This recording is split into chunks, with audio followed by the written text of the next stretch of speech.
અને એ તુલસી પત્ર ચરણની અંદર સમર્પણ કરે છે એટલે ઠાકોરજી પ્રસન્ન થાય. કોઈનો આપણે ગુનો કર્યો હોય, કોઈ અપરાધ થયો હોય તો એનો જે સગો હોય એને આપણે ભેળો લઈને એને મળવા જઈએ ને, કે એને જુએ એટલે ઓલો શાંત થઈ જાય, એને જુએ એટલે શાંત થઈ જાય. ત્યાં જ્યારે મેઘ તાંડવ થયો અને જ્યારે વરસાદનો મેઘ બારે મેઘ ખાંગા કરી દીધા વ્રજના ઉપર, ત્યારે ઇન્દ્ર રાજાને પશ્ચાતાપ થયો અને શરણે ગયો, ત્યારે ગાયને આગળ કરી, ગાય આગળ અને ઇન્દ્ર રાજા પાછળ. કારણ કે ગાય ઠાકોરજીને અતિ પ્રિય છે અને અતિ પ્રિય હોવાથી પહેલી દૃષ્ટિ ઇન્દ્ર ઉપર નહીં પડે પણ ગાય ઉપર પડશે, અને ગાય ઉપર પડી એટલે ઠાકોરજીનો ક્રોધ શાંત થઈ જાય. અને જ્યારે સિમ્પ્લિસિટી આવી જાય પછી જઈને આ દંડવત કરીને પ્રણામ કરે અને પોતાની ક્ષમા માગે કે મારી ભૂલ થઈ, આપ ક્ષમા કરો, તો તરત જ ક્ષમા આપી દઈએ. કૃપાળુ તો છે જ, સ્વભાવમાં જ કૃપાળુ છે, એમાં બીજું કે ગાંઠ વાળવાનું ન હોય. આપણે તો હો વરા સુધી ગાંઠ વાળી રાખીએ. જરાક કોઈ ગાળ દેવાઈ ગઈ હોય મોઢેથી કે આને ગાળ દીધી યાદ રાખજે તું, હો વરા સુધી ન મૂકે. એટલે એવા જે પ્રભુ છે એને સમર્પણ કરવાને માટે તુલસીપત્ર હાથમાં લઈને સમર્પણ કરે છે. એટલે એ રીતે દાન જે છે એ દાન પુષ્ટિ માર્ગમાં ઘટતું નથી. તો નિવેદન ને સમર્પણમાં ભેદ છે. નિવેદન એટલે ટુ એક્સપ્રેસ, ટુ સ્ટેટ, ખાલી વોકલી વાણીથી કહી દેવાનું છે, બતાવી દેવાનું છે કે આ વસ્તુ આમ બની, એનું નિવેદન કહેવાય. પણ એ નિવેદન છે, નિવેદન એ સમર્પણ નથી. સમર્પણ એ છે કે સ્વામીની વસ્તુ આપણા ભાવપૂર્વક સ્વામી પ્રસન્નતાપૂર્વક એનો ભોગ કરી શકે, સ્વીકાર કરી શકે એ રીતે તૈયાર કરી અને એના એટલે કે સ્વામીના ઉપયોગમાં લાવી દેવું, એનું નામ છે સમર્પણ. કોઈને કપડું દેવું હોય તો એ કપડાના તાકાને તાકા લઈ આવીને એના ઉપર નાખી દો, આમ ઢગલો કરો આમ, તો એ પણ દીધું તો કહેવાય, પણ એ નિવેદન થયું, સમર્પણ નથી થયું, નિવેદન થયું. પણ એ બિચારો હેરાન કેટલો થાય, એક તો લાગે અહીંયા તાકો આખો નાખો માથેથી, અને એને કરે શું, એ ધોડીને પાછો નાખી દે, ભેરો કરે, આમ મૂકી દે, એક તરફ કરો, ડિસ્ટર્બ કરે, બેસવામાં ડિસ્ટર્બ કરે. એટલે એ જે તાકો તમે એના ઉપર ફેંક્યો એ સમર્પણ ન થયો પણ નિવેદન થયું, બતાવ્યો એને. પણ એને એ તાકામાંથી દરજીને બોલાવી આના શરીરનું માપ લેવડાવી અને એમાં કપડું કેટલું જોઈએ એ પૂછીને એ માપ પ્રમાણે બરોબર વેતરી અને સીવડાવી અને પછી પહેરવા આપો ને એ પહેરે, એનું નામ સમર્પણ. વસ્ત્રનું સમર્પણ તો કહેવાય, ઓલું નિવેદન કહેવાય. કોઈને મહેમાનને નોચરા તમે ઘરે, એ આવીને બેઠા અને જે દાળ છે, ચોખા છે, ઘી છે, તેલ છે, ખાંડ છે, વેસણ છે, એ બધું લઈ આવીને ઢગલો કરી દેવો, આ લે ખાઈ લે, હું ખાઈ લે. કાં તમને નોચરા હતા, પણ નોચરા હતા પણ આમાં ખાવું શું, તો કે આમાંથી જ બધું બને છે ને, લાડવા પૂરી બધું ફરસાણ વરસાણ બધું આમાંથી જ બને છે, અને એ જ વસ્તુ છે. એ તમે નિવેદન કર્યું સાહેબ, સમર્પણ નથી થયું, એ નિવેદન કર્યું.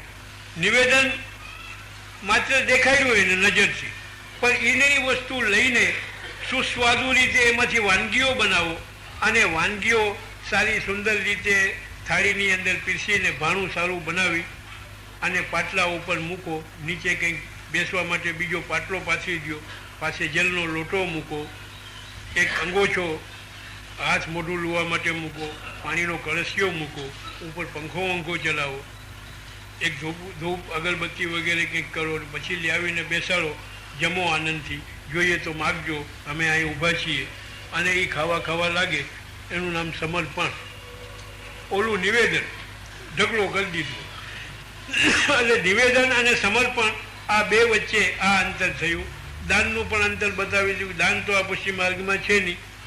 ઠાકોરજીને જીવો પુષ્ટિમાર્ગીય વૈષ્ણવો જો કંઈ આપી શકે તો ભેટ આપી શકે, નથી દાન આપી શકાતું, નથી દક્ષિણા આપી શકાતી, નથી, ઇનામ આપી શકાતું, એ કંઈ પણ આપી શકાતું નથી. સમર્પણ થાય છે. અને એ સમર્પણ એનો અર્થ આ છે કે અસમર્પિત વસ્તુ નામ તસ્માદ વર્જનમાચરે. એનું આપણા જે અસમર્પિત હોય એનાથી આપણો વ્યવહાર કરવો નહીં. નિવેદિભિ સમર્પ્યૈવ સર્વમ કુર્યાત. જેણે નિવેદન કર્યું છે, સમર્પણ કર્યું છે, એણે સમર્પણ કર્યા પછી જ પ્રસાદી વસ્તુઓથી એનું જે છે એ પોતાનું વ્યવસાય ચલાવવો જોઈએ.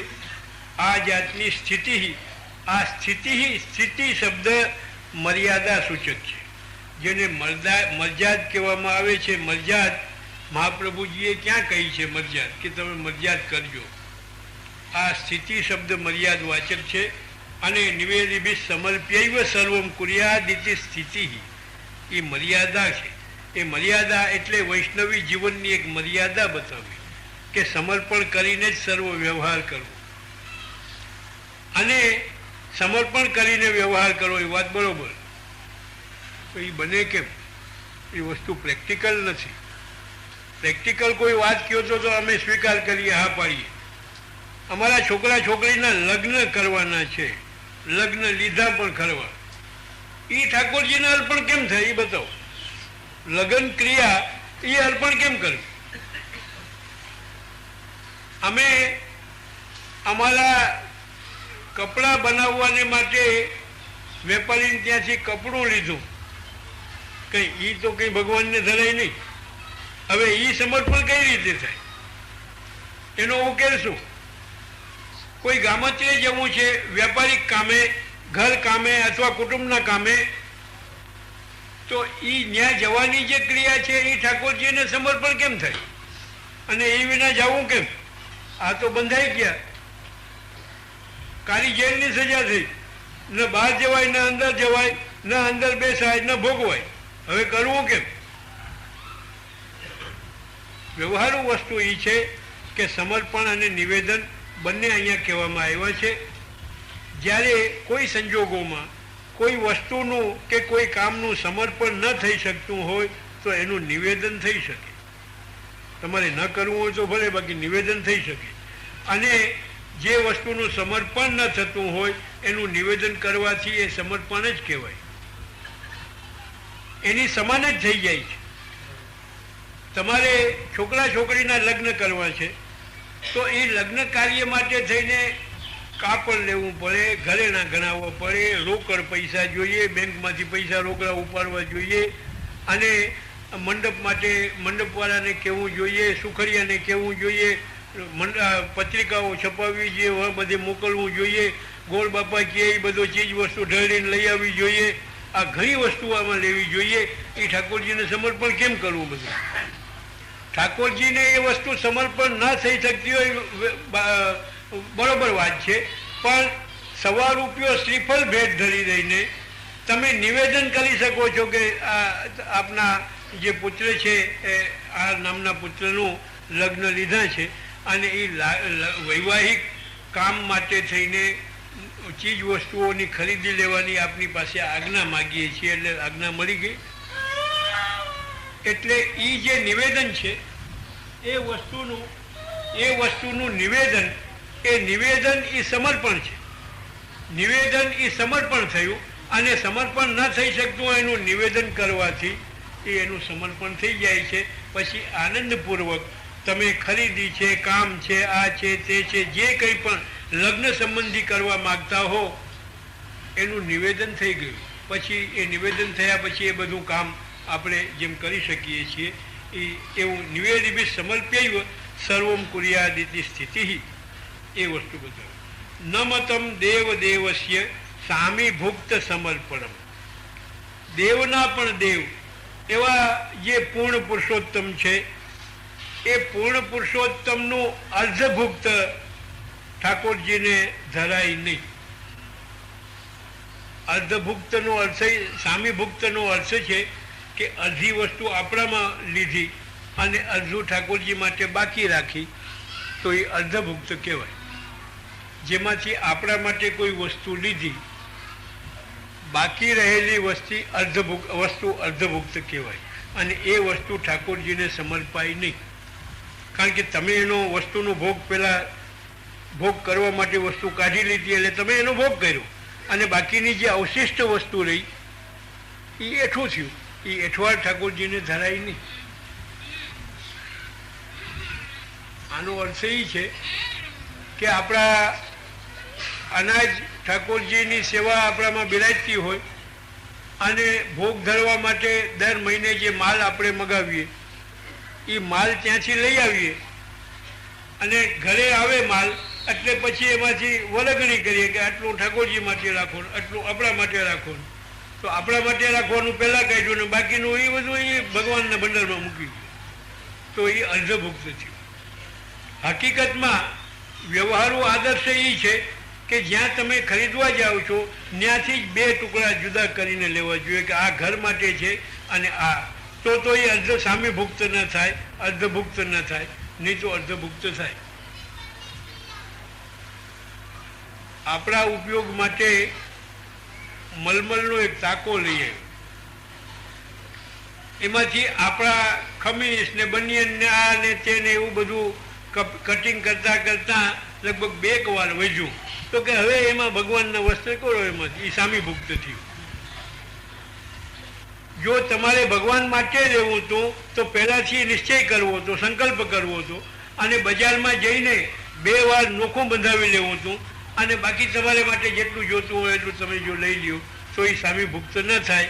પણ એમાંથી 50-50 કે તમે ટકાવારી કરો એમાંથી એટલે એ સામીભુક્ત થાય. બીજો સામીભુક્તનો અર્થ એ છે કે મર્યાદા માર્ગમાં નૈવેદ્ય ધરવામાં આવે છે. નૈવેદ્યમાં એવી સમજ હોય છે, એવી પ્રેક્ટિસ હોય છે કે રાંધું ગમે એટલું હોય પણ ભગવાનને નૈવેદ્ય માટે એક થાળીમાં થોડુંક લઈ લેવું અને એ જવારી દે. ત્યાં લોકભાષામાં કહું જવારવા, એ જવારી દે. પછી ઓલું બધું આપણને ખપે. એ થાળી ભગવાનને એ થાળી જ બતાવવાની હોય, દેખ લે. ત્યારે પુષ્ટિ માર્ગમાં એવું નથી.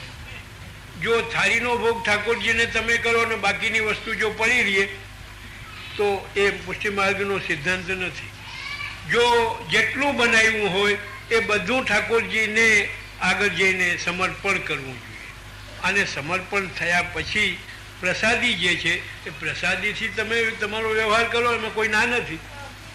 પણ ભગવાન માટે એટલું જ લઈ જાઓ અને રાંધો ઘણા મણ મોઢે તો એ વસ્તુ જે છે એ બરોબર નહીં. નમતમ દેવ દેવસ્ય સામીભુક્ત સમર્પણમ તસ્માદ આદૌ સર્વ કાર્યે સર્વ વસ્તુ સમર્પણ. તસ્માદ આદૌ સર્વ કામના પ્રારંભમાં શરૂઆતમાં સર્વ વસ્તુ સમર્પણ. સર્વ એટલે જેટલી ક્વોન્ટિટીમાં તમારી પાસે હોય એ બધી ક્વોન્ટિટીમાં ઠાકોરજીના ઉપયોગમાં કરી દેવી જોઈએ. અને પછી એ પ્રસાદી કહેવાય. અને પ્રસાદી વસ્તુઓનો આપણે સેવક તરીકે એનો ઉપયોગ આપણે કરી શકીએ છીએ. પ્રસાદથી આપણો જીવન નિર્વાહ આપણે કરી શકીએ છીએ. એક તાકો આપણા માટે લાવવો હોય તો એ આખો તાકો વેચરા વિના ઠાકોરજીના સાજમાં કે એના માટે થઈને આપણે ઉપયોગમાં લઈ લઈએ, ખંડપાટ ઉપર બિછાવી દઈએ એટલે એકવાર સમર્પણ તો એનું થઈ ગયું. અને એ પછી પ્રસાદી તરીકે વડો કરી અને એમાંથી તમારા કપડાં બનાવવા હોય કે જે કંઈ કરવું હોય, ઘરના લોકોના કપડાં સિવડાવવા હોય તો યુ કેન ડુ ધેટ. એટલે તસ્માદ આદૌ સર્વ કાર્યે સર્વ વસ્તુ સમર્પણમ એટલે મર્યાદાની પૂજા અને પુષ્ટિ માર્ગની જે સેવા, નૈવેદ્ય અને સમર્પણ, આ 2 વચ્ચેનો સિદ્ધાંત પણ અહીં બતાવ્યો. આગળ આપ આજ્ઞા કરે છે કે દત્તાપહાર વચનમ તથા ચ સકલમ હરે ન ગ્રાહ્યમિતિ વાક્યમ હિ ભિન્ન માર્ગ પરમતમ. ઘણા સંપ્રદાયોમાં એવો સિદ્ધાંત છે કે ભગવાનને ધરેલું નિર્માલ્ય કહેવાય અને નિર્માલ્ય આપણાથી ન લેવાય. શ્રી મહાદેવજીનું જે નિર્માલ્ય છે એ મહાદેવજીનું નિર્માલ્ય સેવકો ભક્તો ન લે, અગ્રાહ્ય કહેવાય. અને જો ગ્રહણ કરે તો એને દોષ લાગે. તો પછી જે વસ્તુ ઠાકોરજીને ધરીએ એનો ઉપયોગ આપણા માટે કેમ કરીએ? નિર્માલ્ય થયું. એટલે એ નિર્માલ્ય જે છે એ બીજો સિદ્ધાંત કે ઘણા મર્યાદા સિદ્ધાંતમાં ભગવાન ભાગવતમાં આજ્ઞા કરે છે કે અપી દીપાવલોકમ મેં નોપયુંજાન નિવેદિતમ. એક દીવો જો મારા માટે પૂજામાં ધર્યો હોય તો એ દીવાનો પ્રકાશ મારા ભક્તો પ્રકાશથી કોઈ કામ કરી શકે નહીં. પ્રકાશમાં જોવું નહીં, કારણ કે એ દીવો મારા માટે મૂકેલો છે. મારા માટે મૂકેલો હોવાથી એનો પ્રકાશનો ઉપયોગ હું જ કરી શકું, મારા ભક્તો નહીં. તો એક વાત ત્યાં પણ આવીને વિરોધાભાસ ઊભો થાય છે કે અપી દીપાવલોકમ મેં નોપયુંજાન નિવેદિતમ. તો પછી ઠાકોરજીને બધું સમર્પણ કરી દેવું અને એ સમર્પિત ભોગથી પોતાના બધાનો વ્યવહાર કરવો એ કેમ બની શકે? ઓલું તો નિર્માલ્ય કહેવાય છે શૈવિઝમમાં, અને અહીંયા મર્યાદા જે પૂજા માર્ગ છે એમાં પણ એ કહેવાય છે કે દેવને માટે જે કોઈ દીવો ધર્યો હોય એના પ્રકાશથી એના પ્રકાશનો ઉપયોગ આપણા માટે ન કરવો. તો મહાપ્રભુજી આજ્ઞા કરે છે કે ન ગ્રાહ્યમિતિ વાક્યમ હિ ભિન્ન માર્ગ પરમતમ. આ પુષ્ટિ માર્ગ માટે લાગુ થતો નથી. નોટ એપ્લિકેબલ ટુ પુષ્ટિ માર્ગ. બીજા પૂજા માર્ગ છે, ઉપાસના માર્ગ છે, બીજા ધર્મો છે, એની અંદર એ ભલે લાગુ થતો હોય પણ પુષ્ટિ માર્ગને લાગુ થતો નથી. કારણ કે પુષ્ટિ માર્ગનો જે દાસ છે એ દાસ છે, સેવક છે, અને એના સ્વામીને જે સમર્પણ કરવાનું છે એ સંપૂર્ણ જેટલું હોય એટલું સમર્પણ કરવાનું છે. અને એ સમર્પિત વસ્તુ છે એ પ્રસાદ કહેવાય છે. અને એ પ્રસાદથી પોતાનો જીવન નિર્વાહ ચલાવવો એ એનો ધર્મ છે, દાસ ધર્મ છે. અન્યથા દાસ ધર્મ ખંડિત થાય. એ વસ્તુ નગ્રાહ્યમિતિ વાક્યમ હિ ભિન્ન માર્ગ પરમતમ. આગળ 7મા શ્લોકમાં આપ આજ્ઞા કરે છે કે સેવકાનામ યથા લોકે વ્યવહાર પ્રસિદ્ધ્યતિ તથા કાર્યમ સમર્પ્યૈવ સર્વેષામ બ્રહ્મતા તથા. જેમ લોકની અંદર સેવકો પોતાનો વ્યવહાર ચલાવે છે એ રીતે પુષ્ટિમાર્ગીય જીવોએ ઠાકોરજીને સર્વ કાંઈ સમર્પણ કરીને જ પોતાનો સર્વ વ્યવહાર છે એ વ્યવહાર ચલાવવો જોઈએ. અને એમ કરવાથી જે વસ્તુઓનું સમર્પણ થાય છે એ બધી વસ્તુઓની બ્રહ્મતા થઈ જાય છે. એટલે એ બધા પદાર્થો, સમર્પિત જે પદાર્થો છે એ બધા બ્રહ્મરૂપ થઈ જાય છે. એટલે કહેવાનો મતલબ કે એવી ઉત્કૃષ્ટ ભાવના આપણા વૈષ્ણવિઝમમાં કહેવામાં આવી છે કે જે પ્રસાદ છે એને અન્ન ન ગણો, એને ભગવત પ્રસાદ ગણો, એની નિંદા ન કરો. એ તો વૈદિક સ્માર્ત ધર્મોમાં પણ એ વસ્તુ કહેવાની છે. ઉપનિષદોમાં પણ કહી છે કે અન્નમ ન નિંદ્યાત.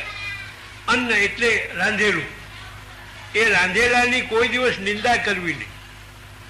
ત્યારે પુષ્ટિ માર્ગમાં જે સાક્ષાત પૂર્ણ પુરુષોત્તમને સમર્પિત થાય એની અવજ્ઞા અને નિંદા કદાપી ન કરવી. એટલે એમાં ઉત્કૃષ્ટ બુદ્ધિ રહે.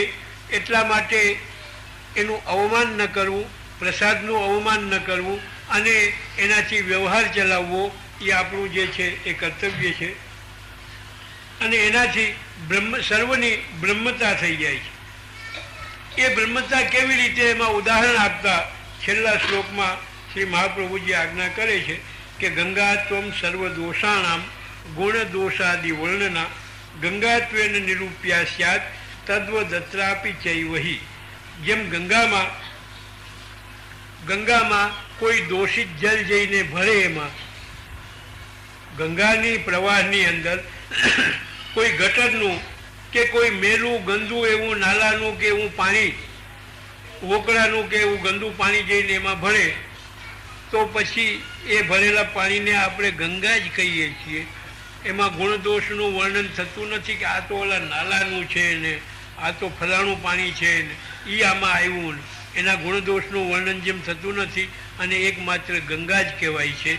એ રીતે ગંગા જે છે એ રીતે આપણા સદોષ વસ્તુઓને પણ જ્યારે ઠાકોરજીને સમર્પણ થયું, સદોષ વસ્તુઓ એવી વસ્તુઓ પર જ્યારે ઠાકોરજીને સમર્પિત થઈ અને પ્રસાદ બની ચૂકી, પછી એમાં ગુણદોષનું વર્ણન કંઈ પણ થતું નથી, એમાં અન્ન દોષ વગેરે કોઈ દોષ એમાં રહેતો નથી અને ભગવત પ્રસાદ બને છે. અને પ્રસાદનો સ્વીકાર કરવાથી આપણી બુદ્ધિના દોષો બધા દૂર થાય.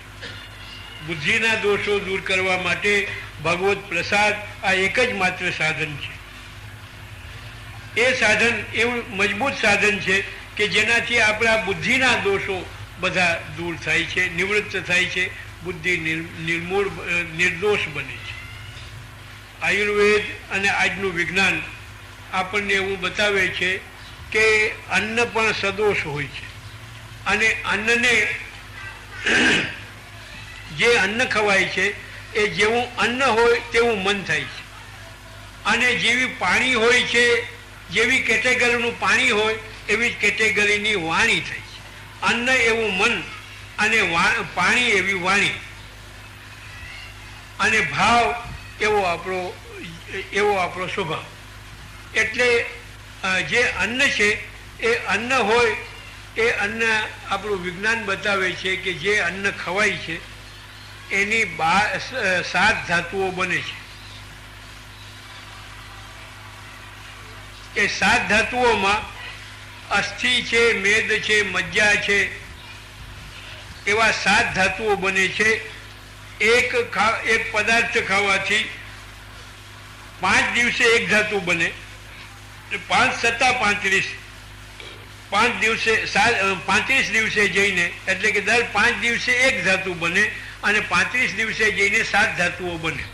અને 7 ધાતુઓમાં અમુક જાડો અંશ નીકળી જાય અને એનો જે સૂક્ષ્મ અંશ હોય એ સૂક્ષ્મ અંશથી વીર્ય બને અને વીર્યના પણ સૂક્ષ્મ અંશથી બુદ્ધિ બને અને બુદ્ધિથી જે છે એ વિચારો આગળ ચાલે અને જેવા વિચારો હોય એવું વર્તન થાય.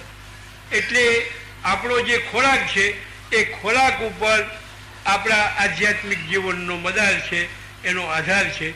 એટલે જો એ ખોરાક જો સમર્પિત ન હોય, ભગવત સમર્પિત ખોરાકથી જો આપણો વ્યવહાર ચાલતો હોય તો આપણી બુદ્ધિ હંમેશા પવિત્ર રહે છે, અન્યથા પવિત્રતાનો કોઈ ધડો રહેતો નથી. આવી જાતનો જે અર્થ છે એ સિદ્ધાંત રહસ્યનો આપણને મહાપ્રભુજીએ બતાવ્યો અને એમાં સમર્પણની ભાવના દામોદરદાસ હરસાણીને સૌથી વહેલું બ્રહ્મ સંબંધ થયું, ત્યારથી બ્રહ્મ સંબંધ આપણા માર્ગમાં ચાલ્યો. ઘણા લોકો એવો તર્ક કરે છે કે નાના બચ્ચાઓને બ્રહ્મ સંબંધ અપાય છે તો એને કંઈ થોડું ફલ મળે, એને કંઈ ફલ મળે, એને ખબર નથી કે આ શું થાય છે. એને તમે પલાણે ડાલા ધમકી દઈને નવડાવો છો અને નવડાવીને બતાવો છો કે આમ કરને આમ કરને આમ બોલ, એ બોલી જાય છે, એને કંઈ અર્થની કે કંઈ સમજ છે નહીં. એટલે જ્યાં સમજ વિનાનું જે થતું હોય એને ફલ ન મળે. એક મારી પાસે એક વૈષ્ણવ આવ્યા, એ છોકરાને સાથે લઈ આવ્યા, એમ કહ્યું મને કે આને જલ્દી બ્રહ્મ સંબંધ દઈ દો ને, અને જો મોટો થઈ જશે તો પછી માનશે નહીં. એટલે આ હજી અણસમજ છે એવામાં જ મને કે નાખી દો. ઓલા બળદને નાખે ને કે નાના હોય તે જ એને પાટું મારીને પાડી નાખે પછી એક ગોઠડી દબાવીને નાખી દે. એમ આ હજી અણસમજ છે, ન્યાજ મને કે બ્રહ્મ સંબંધ દઈ દો, પછી અપવાસે નહીં કરે, નાશે પણ નહીં, આવશે નહીં કે અહીં હવેલીમ નથી જવું અમારે, એ બ્રહ્મ સંબંધ આપે એમાં નથી જવું. એટલે આ અવસ્થામાં એને દઈ દો. ઘણા લોકો આવો તર્ક કરે છે કે જે નાના બચ્ચાઓને કંઈ દેવાય છે બ્રહ્મ સંબંધ, એનું એને ફલ મળે નહીં. તો જે ફલ મળે છે એ ફલમાં સમજથી ફલ મળે છે કે અણસમજથી ફલ મળે કે અમુક ક્રિયા કરવા માત્રથી ફલ મળે, એનો કંઈક નિર્ણય તો કરવો જોઈએ ને, જરા સ્ક્રુટિનાઇઝ કરવું જોઈએ. 2 રીતે 3 રીતે સ્ક્રુટિનાઇઝ કરીએ. એક તો લૌકિક રીતે બીજું વૈદિક રીતે, અને ત્રીજું સાંપ્રદાયિક સિદ્ધાંત અનુસાર. લૌકિક રીતે જરા સ્ક્રુટિનાઇઝ કરીએ કે આપણે ચાલ્યા જતા હોઈએ અને નીચે આંચનો અંગારો પડ્યો હોય, એના ઉપર જો પગ પડી જાય, પછી જાણીને પડે કે અજાણે પડે, તો જો જાણીને પગ મૂકીએ તો દાજ પડે, પણ અજાણે જો મુકાઈ જાય તો દાજ ન પડે, કારણ કે અજાણે મુકાણો છે કે પડે. અહીં કુતિયાણામાં શું થતું હોય ખબર નહીં, જ્ઞાન ન હોય કે અહીંયા અંગારો છે અને માથે પડી જાય, થોડું દાજ પડવાની છે, નહીં પડે. હાલજો ને તમે, તમારે વાંધો પછી પાટો બંધાવો તો મને યાદ કરજો. એનું કારણ શું કે અગ્નિની દાહ શક્તિ જ્ઞાન કે અજ્ઞાનનું ઈચ્છા રાખતી નથી, જ્ઞાન કે અજ્ઞાનથી અટકતી નથી. એ તો બાળવાની જ છે, દજાડવાની જ છે. જાણપૂર્વક મૂકે અજાણે મૂકો, એ દજાડવાની જ છે. કોઈ પોઈઝનસ ડ્રગ એના ઉપર કંઈ લેબલ વેબલ ન હોય અને આમને આમ પડી હોય અને સામાન્ય દવા જેવી દવા લાગતી હોય અને અજાણે ખવાઈ ગઈ તો કંઈ ઇફેક્ટ થાય કે ન થાય? એ છે કંઈ પણ ખબર નથી આપણને. અજાણે ખાઈ લીધી એમાં થોડું કંઈ થાય. અરે બતાવે તરત બતાવે, બેભાન થઈ જાય માણસ, અને અનેક ઉપદ્રવ થાય. એ નોખા જી બહાર નીકળે પડે, બહાર આંખુથી દેખાતું બંધ થઈ જાય. હું દવાખાને લઈ જવા પડે ભાઈને કે આને થયું હું તો કે કંઈક પોઈઝનસ ખાધું છે. માંડ ટ્રીટમેન્ટ કરે 2-4 દિવસે 5 દિવસે, તે ધીમે ધીમે સેડેશન એનું ઓછું થાય, પેલા બ્લડમાંથી ઓછું થાય, પછી જે અહીંયાનું જે હોય એમાંથી ઓછું થાય, પછી ઇન્દ્રિયોમાંથી ઓછું થાય, ધીમે ધીમે સેડેશન ઘટતું જાય, તેમ તેમ સેન્સિબિલિટી વધતી જાય. એટલે આ તો બધા લૌકિક દૃષ્ટાંતો થયા. એમાં પદાર્થની શક્તિ હોય છે એ વાત બરોબર, પણ પદાર્થની શક્તિ એનું જે પરિણામ બતાવે છે એમાં જ્ઞાન કે અજ્ઞાનની આવશ્યકતા રાખતી નથી. એ શક્તિનો પરિચય બતાવે. આ તો એક લૌકિક દાખલો છે.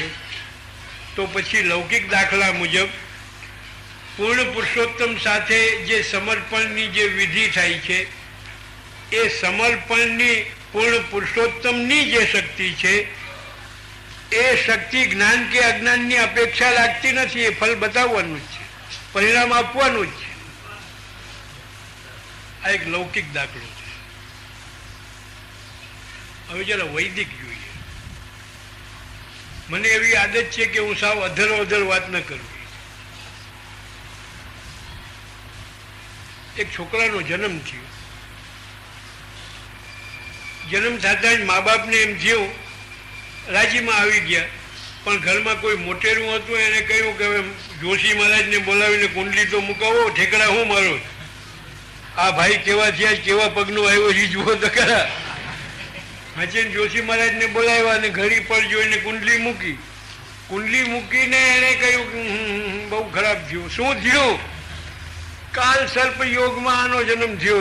કાલ સર્પમાં એટલે શું કહેવાય? શું મા બાપ ઉપર મોટી ઘાત છે. અને એ ત્રણ દિવસમાં ગુજરી જાય ને કાં એકમાં 2માંથી 1 તો ઓછો જ થાય.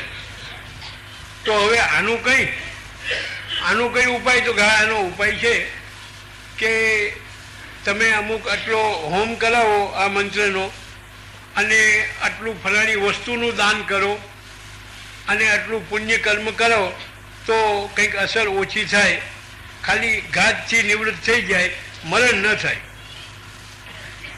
તો કે તો એના માટે શું કરવું? તો કે બ્રાહ્મણને બોલાવવો જોઈએ, એનો સંડિલ બનાવવું જોઈએ, ને એને તમે ખોળામાં લઈને બેસો. મા બાપ છેડાછેડી બાંધીને બેઠા અને ઓલા જન્મજાત બાળકને ખોળામાં લઈને બેઠા, છેડાછેડી બાંધ્યા, અને કર્મ કરાવવા માટે, દાન કરવા માટે સંકલ્પ કરાવ્યો. એમાં બાપે મૂળ તો હાથમાં જલ લઈને સંકલ્પ કર્યો, પણ ઓલા નાના બચ્ચાનો હાથ લગાવ્યો, પછી સંકલ્પ કરાવ્યો. એના વતી તમે કરો છો, પણ એનો હાથ લગાવો. એનો હાથ લગાવ્યો અને સંકલ્પ કરાવ્યો. કર્મ પૂરું થયું. હોમ ને દાન ને બધું